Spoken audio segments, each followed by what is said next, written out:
My morning routine. Every morning, I wake up to the soft buzz of my alarm at 6:30 a.m. I feel sleepy and want to snooze the alarm, but I know I need to get up. After stretching my arms and legs, I make the bed. This small task makes me feel like I have already done something good. Then, I go to the bathroom to brush my teeth and wash my face. The cold water helps me wake up and feel fresh. Next, I go to the kitchen and make a cup of coffee.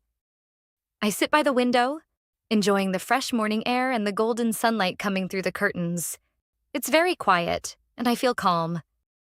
I use this time to think about my plans and set intentions for the day.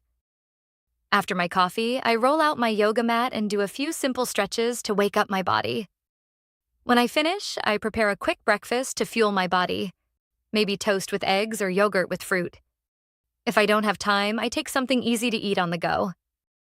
After breakfast, I take a warm shower, which helps me feel clean and ready for the day.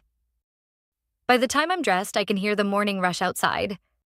My morning routine is simple, but it helps me feel good and ready to do my best every day.